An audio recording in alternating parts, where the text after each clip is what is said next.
Kumusta po kayo mga kaibigan? Sana po ay ligtas at malusog ang bawat miyembro ng ating sambahayan. Binabati po namin ang lahat ng sumusubaybay sa atin ngayon. Nabati rin po namin ang mga kapatid na sumusubaybay sa amin ngayon dyan sa lokal po ng Giginto, distrito po ng Bulacan West. Happy viewing po sa inyo. Binabati rin po natin, kapatid na Aaron, ang mga kapatid po natin dyan po sa lokal ng Tangos, sa Nabota, sa may distrito po ng Kamanaba. Happy viewing po sa inyo at maging sa lahat po ng walang sawang sumusubaybay sa programang ito ng Iglesia ni Cristo Pasugo. Bago po namin simulan ang gagawin naming discussion, ay meron po kaming inihandang video presentation. Panoorin po muna natin ito. Unahan. Abulan. Siksikan. Matinding init at alikabok. O ulan at baha. Depende sa panahon. Ito ang araw-araw na sinusuong ng marami nating kababayan sa Metro Manila bago makarating sa kanilang pupuntahan. Ito ang kalbaryo ng mga commuter.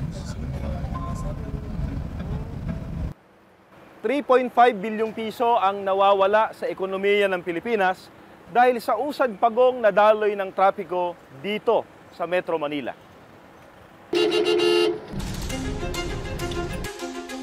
Ayon sa TomTom Traffic Index 2022, ang Manila ay pangalawa sa mga pinaka-traffic congested cities sa buong Asia.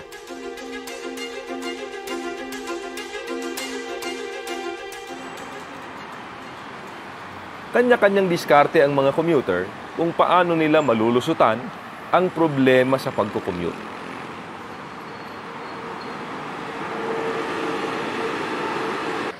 May umalis ng mas maaga, may naghahanap ng alternatibong ruta para makaiwas sa trapiko. Ang mahalaga, tansyado nila ang oras upang umabot sa kanilang mga schedule. Narito ang ilang mga tips na makatutulong upang maging magaan at ligtas ang pagkukommute. Una, alamin sa balita kung ano ang posibleng panahon sa araw na ikaw ay magkukommute. Kung mainit ba o maulan, upang makapagsuot ng komportabling kasuotan at makapagdala ng angkop na mga kagamitan. Pangalawa, hanapin ang pinakamadaling ruta patungo sa iyong destinasyon upang makaiwas na mabalaho sa kalsada. Kung kakayanin, ay iwasan ang rush hour. Pangatlo, matagalan man sa paghihintay ng masasakyan o magkaroon man ng mga di inaasahang delay tulad ng ginagawang kalsada o aksidente, ay hindi ka gaanong maghahabol sa iyong schedule. Ikaapat, magbaon ng tubig o iba pang maiinom dahil mahirap magutom sa gitna ng biyahe.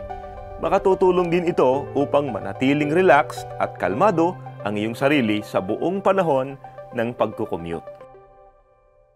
Ang problema sa trapiko ay talagang nandyan na.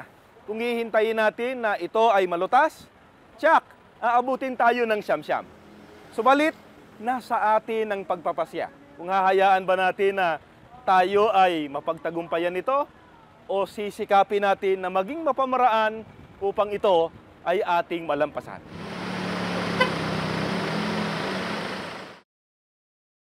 Siguradong ang marami po sa inyo ay nakarelate sa ating napanood. Mga kaibigan, isang katotohanan po na habang ang tao ay bumabagtas sa pagiging adult, ay nadaragdagan at dumarami ang kanyang mga responsibilidad. At ang mga ito po ay hindi natin maiiwasang gawin kung hangad po natin ang maayos na pamumuhay. Tama po yan kapatid na Christian. Kaya naman kung patuloy na nadaragdagan ang ating mga responsibilidad at intindihin sa buhay, ay marapat lamang po na magawa natin ang proper time management o ang maayos at matalinong paggamit ng oras. Nabanggit po yung time management, kapatid na Aaron. Ano ba yung tinatawag na time management? Mababasa po ninyo mga kaibigan sa inyong screen, ang time management ay ang proseso ng pag-aayos at pagpaplano kung paano hatiin ang oras sa pagitan ng iba't ibang aktibidad. Gawin iyong tama at matatapos ang pagtatrabaho ng mas maayos, hindi mas mahirap, para mas marami po ang magawa sa mas kaunting oras. kahit na gipit ang oras at matindi ang pressure. Kung gayon, mga kaibigan, napakalaki po ng maitutulong ng proper time management para hindi lang tayo maging effective sa iba't ibang gawain, kundi tayo ay maging efficient din. Napakalaki po ng maitutulong nito para kahit napakarami nating dapat gawin ay mapag-ukulan natin ang mga ito ng sapat na panahon at wala tayo makalimutang gawain. Kapatid na Christian, ano po ang itinuturo ng Biblia ukol sa matalino at wastong paggugol ng oras o nung tinatawag po na time management? Pakinggan po natin ang nakasulat po, mga kaibigan, dito po sa Ecclesiastes 3:1 ng The Modern Language Bible sa pagkakasalin na po sa ating wika.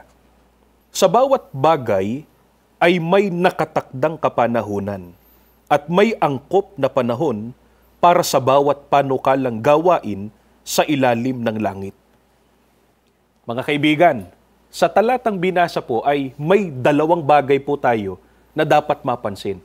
Ang una po, ang sabi po ng Biblia, sa bawat bagay ay may nakatakdang kapanahunan. Kaya ano man po ang ating gagawin, dapat ay nakatakda o nakaschedule ang mga ito. Ang pangalawa po na dapat po nating mapansin ay ang sinabi pa rin ng Biblia na may angkop na panahon para sa bawat panukalang gawain. Kaya may tamang panahon po kung kailan dapat gawin ang bawat bagay. Mga kaibigan, bakit po ito ipinapapapansin sa atin? Kasi po, may nagtatakda ng oras ng gagawin, pero wala naman po sa tamang panahon. Meron din naman na nasa tamang panahon sana ang pagsasagawa ng isang gawain, pero hindi naman po naitakda sa panahong iyon. Tandaan po natin, batay po sa pagtuturo ng Biblia, na ang proper time management ay dapat na nakatakda at nasa angkop na panahon ang pagsasagawa ng bawat gawain. Kung ganito po ay tiyak na magtatagumpay tayo. Sino po ba ang ayaw magtagumpay? Di po ba? Tiyak na wala. Kaya papaano po magagawa ang mahusay na time management, kapatid na Christian? Basahin po natin ang sagot po ng Biblia. Dito po sa Lucas 14:28. Ganito po ang ating mababasa. Pakinggan po ninyo. Halimbawang ang isa sa inyo ay magbalak magtayo ng isang tore, hindi ba uupo muna siya at tatayahin ang magagastos para malaman kung may sapat siyang salaping maipagpapatapos niyon? Mga kaibigan, sa talatang narinig po ninyo ay itinuro po ng Biblia ang isa po sa mga susi para tayo ay magtagumpay. Batay po sa talata ng Biblia, kung balak ng isang tao na magtayo ng tore, kailangan niya munang tayahin o estimahin ang magagastos para malaman niya kung sapat ba ang salapi niya para maipatapos ito. Sa makatwid, dapat ay may maayos po na plano. Gayon din po sa time management, mga kaibigan, kung paanong pinaplano at pinag-iisipang mabuti ang pagpapatayo ng isang gusali o pagsasakatuparan ng iba pang bagay, dapat din pong planuhing mabuti ang paggugugulan o pag-uukulan natin ng oras. Kaya para maging kapaki-pakinabang po ang pagmamanage at paggamit ng ating oras, ay dapat na magplano muna tayo. Ang pagpaplano po ay may malaking bahagi sa pagbuo ng magandang schedule ng mga gawain. Mahalaga po ang pagpaplano kung sa anong gawain o activity natin itatakda at gugugulin ng ating oras, at dapat ding matiyak na sa pagpaplano, sa tamang panahon natin ito magagawa. May kasabihan pa, kapatid na Aaron, na time is gold. Apo. Totoo yun di po ba? Ang bawat oras ay kayamanan. Kung paanong masama ang maging walda sa salapi, masama rin na magsayang ng oras dahil hindi na natin maibabalik pa ang panahong lumipas. Tama po yung kapatid na Christian. Igalang at sundin po natin yung plano na ginawa natin para sa pagmamanage ng ating oras.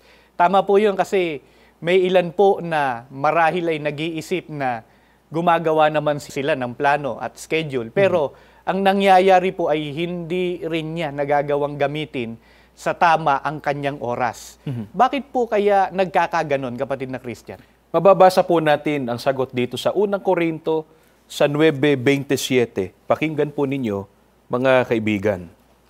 Dinidisiplina ko ang aking katawan at sinusupil ko.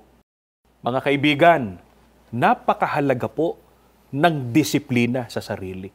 Ang may disiplina po sa sarili ay nakafocus sa mga bagay na dapat niyang gawin at unahin.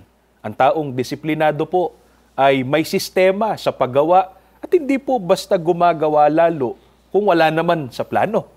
Alam po niya ang wastong pagprioridad. Ang may disiplina, meron ding self-control o pagpipigil. Kaya hindi po siya madidistract sa mga bagay sa paligid niya at hindi po niya ipagwawalang bahala ang plano o schedule na ginawa niya dahil alam niyang siya rin ang makikinabang sa mga ito. Kaya mga kaibigan, tama na gawin po natin ang proper time management. Sa parang gumawa tayo ng plano at schedule para sa mga gawain na paggugugulan natin ang ating oras. Ngunit tandaan po natin na ang planong ginawa natin ay masasayang lamang po kung wala tayong disiplina at matinding paghahangad na tuparin ang mga ito. Kung taglay po natin ang disiplina sa paggugol ng ating oras, mga taga-subaybay, may iwasan po natin yung tinatawag na procrastination. Ayon po sa isang online dictionary, ang procrastination ay nangangahulugang pagpapaliban.